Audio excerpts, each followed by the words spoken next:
Olá, este é o seu canal de Notícias Brasil e Estados Unidos. Meu nome é Tony Clark, sou seu repórter virtual, trarei diversas notícias de destaque, principalmente na área política com análises de especialistas, opiniões, entrevistas e muito mais. Já que eu comecei falando de Suprema Corte, bora te atualizar sobre o tema, porque tem muita coisa. Toffoli se manifestou após anular decisões da Lava Jato. Ouça. Fazemos isso com muita tristeza, porque é o Estado que andou errado. O Estado investigador e o Estado acusador. E o Estado juiz está exatamente para colocar os freios e contrapesos e garantir aquilo que a Constituição dá ao cidadão, que é a plenitude da defesa. Todos nós sabemos onde levou a ausência de plenitude de defesa. O Estado juiz está aqui para garantir aquilo que a Constituição dá ao cidadão, que é a plenitude da defesa. Comigo parece até deboche. E sim, Toffoli, todos nós sabemos onde levou a ausência da plenitude da defesa. Ou se sabemos. Um monte de inquéritos abertos pelo próprio STF com durabilidade de anos, quase todos sigilosos, e as partes acusadas pelo STF não têm acesso para se defender. Então sim, confia! Nós sabemos bem. Mas que pena que o senhor tá triste de ter que anular as decisões da Lava Jato, a maior operação de combate à corrupção da história. E isso é triste mesmo. E sobre isso, eu vou deixar o moço 1 da Rede Lula dar os seus 2 centavos. E eu digo moço 1 porque daqui a pouco vai ter o moço 2. No primeiro momento do julgamento, em que o juiz Sérgio Moro, o ex-juiz Sérgio Moro, foi considerado pela turma do Supremo como incompetente para realizar as decisões, que não era a sede, não deveria ser Curitiba e tal, todos os processos foram transferidos para primeira instância, e o ministro Gilmar Mendes disse: esta nossa decisão de anular o caso do Guarujá, do triplex do Guarujá, é só com relação a este caso. Não há nada que leve a outros casos. E o que se viu de lá para cá foi que todos os casos foram sendo anulados uns atrás dos outros, exatamente com base nessa decisão da turma do STF. Então, isso é que as pessoas estão espantadas. No final das contas, você teve um maior escândalo de corrupção, que já se teve notícias no Brasil e com repercussões no mundo, porque os estados, os países aqui da região, todos entraram nesse mesmo esquema da Odebrecht e todos estão sendo julgados, condenados e tal. E aqui se anulou tudo, não aconteceu nada, como se não tivesse acontecido nada aqui no Brasil. Então, até devolvendo dinheiro para as pessoas. Então, é evidente que essa solução dada pela justiça brasileira é uma solução que incomoda muita gente, né?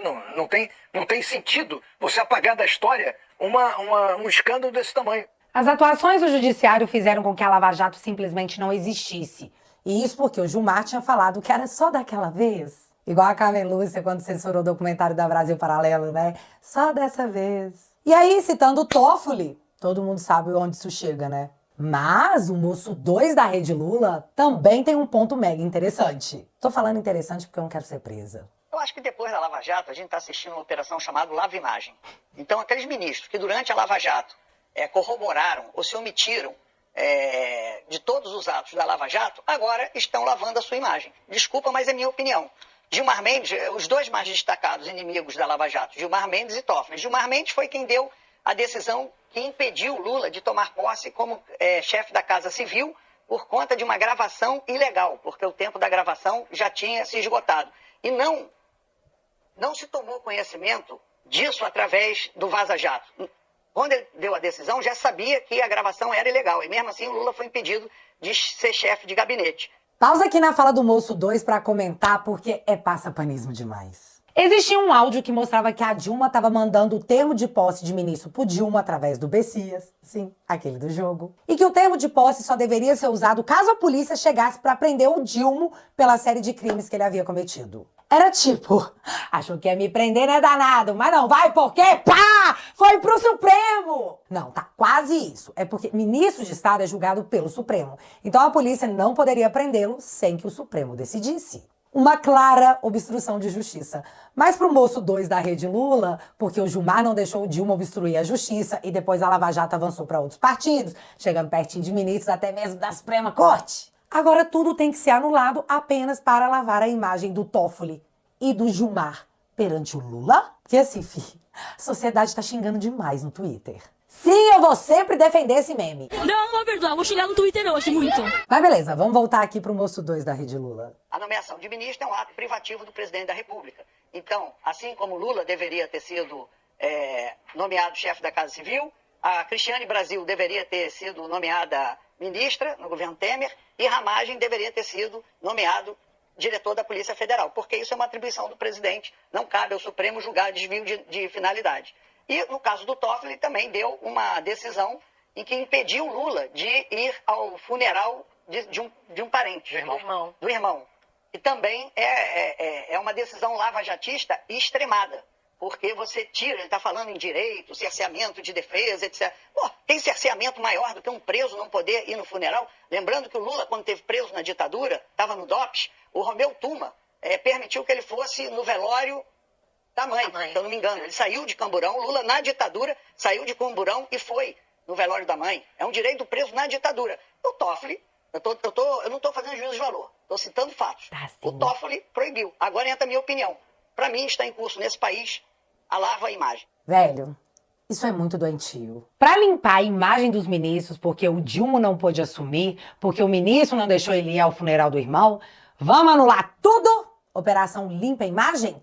Como se isso fosse uma justificativa sustentável, como se as pessoas fossem ouvir isso e pensar, pô, tá aí uma baita justificativa, por que eu não pensei nisso antes? Cara. E pra encerrar o comentário, ele teve que admitir que a nomeação do Ramagem, barrada pelo ministro Alexandre, foi ilegal. Mas tá tudo funcionando certinho no Brasil, tá? Barroso me jurou que o ativismo judicial é lenda e eu sou obrigada, por forças de ditadura, a confiar nele. Porém, no Senado, a casa definida pelo Constituinte para ficar de olho na Suprema Corte, nasce a ideia de uma nova contenção para a Suprema Corte. E isso eu achei... Quase que eu falo o que eu achei em tempo de eu ser presa ou censurada pelo crime de opinião, né? Foi por pouco.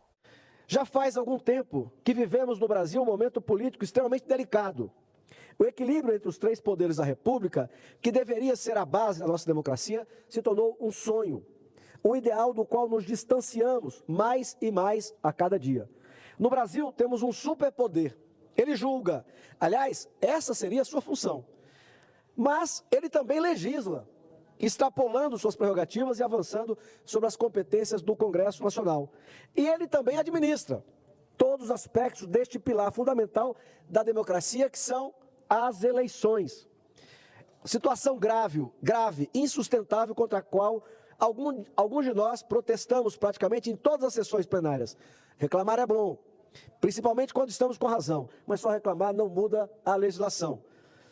É preciso agir. Então, eu gostaria de informar e pedir o apoio dos colegas, senadores e senadoras, que apresentei uma proposta de emenda à Constituição, cujo objetivo é justamente ajudar a reconquista do equilíbrio e da harmonia entre os poderes da República no nosso país. A PEC, senhoras senadoras e senhores senadores, propõe alteração na composição do Tribunal Superior Eleitoral e já foi assinada por vários parlamentares. Agradeço aqui desde já o apoiamento dos colegas Plínio Valério, Damares Alves, Stevenson Valentim, Jaime Bagatoli, Hamilton Mourão, Isalci Lucas, Flávio Azevedo, Flávio Bolsonaro, Jorge Seife, Jorge Cazuru, Marcos Rogério, Messias de Jesus, Magno Malta e o senador Cleitinho, que acabou de me dizer que vai assinar também. E eu já pedi aqui a todos os colegas, muito me honra, o senador pediu a mim, ter a sua assinatura nessa nossa iniciativa. O TSE compõe-se atualmente de 7 membros, 3 juízes, entre os ministros do Supremo. Portanto, o Supremo Tribunal Federal, das 7 cadeiras, detém 3. E indica 2. Portanto, ele tem influência em 5 das 7 cadeiras que tem o TSE. Vocês entendem como que funciona hoje? Das 7 cadeiras do TSE, 3 são de ministros do Supremo. E outras 2 são de indicações dos ministros que lá estão. Portanto, eles formam 5 cadeiras nesse outro poder que atua diretamente nas eleições brasileiras. E lembrando que ministro da Suprema Corte é indicado por político. Só um detalhe. E essa proposta de emenda à Constituição é para nada mais, nada menos do que acabar com ministros do STF com cadeiras no TSE. Simples assim. E como essa semana o Gilmar Mendes apareceu para dizer que se o Senado decidir abrir o impeachment contra ministro da Suprema Corte, o próprio Supremo que vai decidir. Bom, aguardando as próximas manifestações dos Supremos, dizendo que eles só saem da cadeira se eles quiserem. Mas enquanto os ministros não se manifestam, o Senado segue respondendo às declarações deles. E qual que é o problema de abrir o impeachment? Qual que é o problema? Aonde que a Constituição fala que a gente não pode abrir o impeachment aqui? Quem foi eleito pelo povo, que fomos nós, não foi vocês, não, pelo contrário. Nós fomos eleitos e indicamos vocês para poder assumir o cargo de ministro. Eu, particularmente, nas duas indicações eu votei contra. Até agora eu votei contra. Então estou tranquilo, minha consciência está tranquila. Então respeite esse poder aqui, que esse poder aqui, ele é eleito pelo povo. Eu tive 4,5 milhões de votos lá dentro de Minas Gerais, lá. E você, quantos votos você teve? Já que acabou a eleição agora, vai vir um segundo turno, daqui 2 anos tem eleição. Vocês poderiam ser candidato. Eu canso de falar isso para vocês. Saiam candidato. Venha deputado estadual, deputado federal, venha senador. Quem dera, hein? Quem dera, eu queria ver vocês ir na rua pedir voto, fazer campanha na rua, com bandeira. Queria ver vocês batendo na porta da casa do cidadão e falar assim, ó, o que vocês acham da nossa decisão de descriminalizar as drogas? A questão do aborto, vocês estavam querendo colocar também aqui. Se a gente não pressionasse aqui, mobilizasse aqui, se a gente tinha colocado também. O Barroso tinha colocado. Vamos fazer campanha falando sobre isso? Vamos fazer campanha. Porque o poder que foi eleito pelo povo aqui fomos nós. Além de representar a minha federação, que eu tenho a obrigação de representar o povo. Então respeite, ministro Gilmar Mendes. E não tem nada demais poder abrir um processo de impeachment, não. Quem não deve, não teme. Que medo que é esse? É um processo, é um procedimento. Vai investigar. Não tem nada demais. Qual que é o problema? Quem não deve, não teme. Qual que é o problema? Eu ainda tenho certeza ainda que, passando as eleições aqui, a gente vai conseguir ainda mais. Se eu não me engano, está com 36 assinaturas por requerimento. Vamos ter mais 5 para a gente ser a maioria. Para que o presidente da casa, aqui, o Pacheco, né, que deu a palavra dizendo o seguinte: quando vocês tiverem a maioria, é a democracia. Vai poder dar o procedimento desse pedido de impeachment. E eu não vou me calar. E eu tenho certeza que tem muitos senadores aqui dentro aqui também que não vão se calar. Vocês não vão passar por cima desse poder aqui, não. Eu achei intrigante essa fala do senador, porque ele diz que se querem legislar, daqui 2 anos tem eleições. E por que é importante ressaltar isso justo agora? Porque dia 27 de novembro o Supremo vai abrir uma sessão extraordinária para discutir o Marco Civil da Internet, lei aprovada no Congresso Brasileiro em 2014 e que regulamenta a nossa internet. Então, quando você ouve algum ministro dizer que isso aqui não é terra sem lei, não é mesmo, tá? Tem o Marco Civil da Internet que proíbe a exclusão de perfis inteiros e proíbe, inclusive, a exclusão de posts sem o devido processo legal. Tem quanto tempo que eles estão dizendo que, se o Congresso não fizer, eles farão. E eu queria muito achar esse dispositivo na Constituição que autoriza a Suprema Corte fazer isso, mas eu não achei. Mas deve ser porque eu não sou jurista, né? Tô torcendo para algum jurista me mandar aqui nos comentários.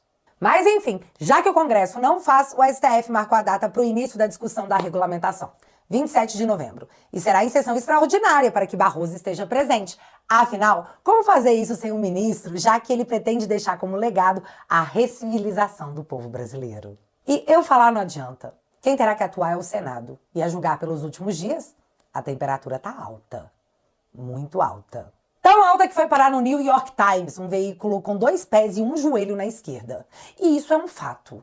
Na matéria, o jornal questiona se a Suprema Corte do Brasil, a mais poderosa do mundo, está de fato salvando a democracia ou acabando com ela. Eu queria dar minha opinião, mas vamos ficar com o resumo da velha mídia que ainda, e eu disse ainda, né, Folha? Pode falar sobre o tema. O STF está salvando a democracia ou está ameaçando a democracia? A pergunta foi feita hoje em manchete pelo respeitado jornal americano The New York Times, que publicou extensa reportagem sobre a Corte Suprema Brasileira.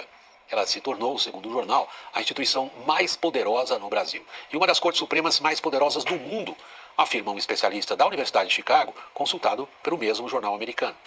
Muita gente acha que esse poder do Supremo extrapolou e está tendo um efeito inibidor sobre a liberdade de expressão no país. Prossegue esse mesmo especialista consultado pelo jornal. Trata-se do professor Tom Ginsburg, que estuda direito constitucional comparado. Com a ajuda de Elon Musk, prossegue o New York Times, a agressividade, a palavra do jornal, do STF ganhou atenção global. Boa parte da atenção que o próprio New York Times, um jornal que, vamos combinar, está longe de ser um jornal de tendência direitista. A maior parte da atenção que ele dedicou ao STF é sob a perspectiva do preço que está cobrando a autodenominada cruzada de salvação da democracia. Aspas. Alguém tem de ter o direito de cometer o último erro. Aspas. Declarou ao jornal o presidente do Judiciário do STF, Luiz Roberto Barroso. O jornal destacou o que considerou ações do Supremo contra órgãos de imprensa, mas também contra quem, segundo o jornal, criticava instituições como o próprio Supremo. E tentou ele mesmo, no texto da reportagem do New York Times, responder à pergunta se o Supremo salva ou se o Supremo ameaça a democracia. A esquerda no Brasil acha que o Supremo salva, diz o New York Times. A direita acha que o Supremo é ele mesmo uma ameaça à democracia. Provavelmente os dois têm razão, concluiu o jornal. Cada vez mais o que acontece no Brasil repercute lá fora. Mas não é uma fama boa. Lembrando que na semana passada tivemos a retomada das investigações dos Estados Unidos dos caças suecos, onde é analisado se houve corrupção, associação criminosa, lavagem de dinheiro e venda de influência pelo Lula. A ação, como eu disse, foi trancada por Lewandowski, mas o Dilma não tem uma corte que está a fim de limpar a sua imagem com ele mesmo lá nos Estados Unidos. Mas o STF e a sua repercussão internacional não parou aí, já que a Interpol se recusou a inserir envolvidos no 8 de janeiro na lista vermelha. Governo brasileiro, justiça brasileira, todo mundo muito em baixa na gringa, viu? Então, sei lá, gente, parece que tá fedendo mais do que na semana passada. E para encerrar aqui sobre a Suprema Corte, que me encheu de conteúdo essa semana, STJ decide que jornalista deve indenizar Gilmar Mendes por post. Paulo Henrique Amorim morreu em 2019. Família terá que arcar com o pagamento de 150 mil janjas por danos morais. Então, o Paulo Henrique Amorim, na época do impeachment da Dilma, segundo a reportagem, publicou uma charge onde o Gilmar estava vestido de cangaceiro e a charge era acompanhada de um texto que ligava o ministro da Suprema Corte ao partido PSDB e ao banqueiro Daniel Dantas. O relator do caso, à época, estipulou uma multa de 50 mil janjas, mas o ministro Humberto Martins sugeriu aumentar o valor para 150 mil. O motivo? Vamos abrir aspas para o ministro Humberto. O aumento da indenização é no sentido de tentar, a cada vez mais, evitar que a imagem de membros do judiciário brasileiro sejam ofendidos sob argumento de liberdade com relação às publicações. Fecha aspas. Ou seja, em caráter educativo, para que ministros do Supremo não sejam criticados de forma dura nas redes sociais, triplicamos a multa. Não façam mais isso, meninos. Temos uma democracia para salvar. Enquanto isso, o Marcel Van Hatten, assim como o Cabo Gilberto, foram alvo de um inquérito sob a relatoria de Flávio Dino, por terem exposto a foto de Fábio Chor, o delegado que conduz os inquéritos do Alexandre, além do Marcel tê-lo chamado de bandido. Só que o Marcel fez isso na tribuna do Congresso, onde a Constituição garante que eles são totalmente imunes por suas palavras e votos. Na tribuna, viu, Lira? Na tribuna! O engraçado é que durante os últimos anos, o que mais assistimos foi a esquerda usar essa mesma tribuna para chamar o Bolsonaro de genocida. E nada, absolutamente nada aconteceu. O inquérito, então, foi instalado para investigar as falas de um parlamentar na tribuna, Lira. E aí, como é que vai funcionar a investigação, já que a fala foi pública? Lembrando aqui, de forma totalmente aleatória e absolutamente nada a ver com o que eu falei antes, o Supremo avisou que estava com uma lupa nos parlamentares que estavam lá votando o nomeado pela mídia pacote anti-STF. Ah, eu lembrei disso porque o Marcel foi relator de um desses projetos aprovados. Mas é claro que uma coisa não tem nada a ver com a outra, né? E pra finalizar, e agora é de verdade, real mesmo, já que eu tinha esquecido, mas não podia ficar de fora. A PGR deu uma carcomida no Toffoli que eu fiquei no meu melhor estilo. Gente, de onde isso saiu? Vocês lembram que em fevereiro o Toffoli mandou investigar a Transparência Internacional, aquela ONG que defende a Lava Jato, aos quais as decisões o Toffoli tem anulado assim, em sequência? Pois é, o PGR mandou arquivar sem não antes pontuar o que diabos aconteceu aqui. Procurador-Geral da República, Paulo Gonet, num despacho de 16 páginas, disse que não existem elementos mínimos de convicção que justifiquem a continuidade das investigações pelo Ministério Público Federal, ou seja, por ele, e que também fica afastada a competência do Supremo Tribunal Federal, ou seja, que se houver ainda novo recurso, algum pedido, algo que tenha a ver com a Transparência Internacional, que não caberá ao Supremo investigar. Por isso, diz Paulo Gonet, o Procurador-Geral da República promove o arquivamento da petição. Resta saber se Dias Toffoli vai atacar. Eu trago aqui um segundo trecho desse despacho de Paulo Gonet que você vê agora com destaque no Conexão.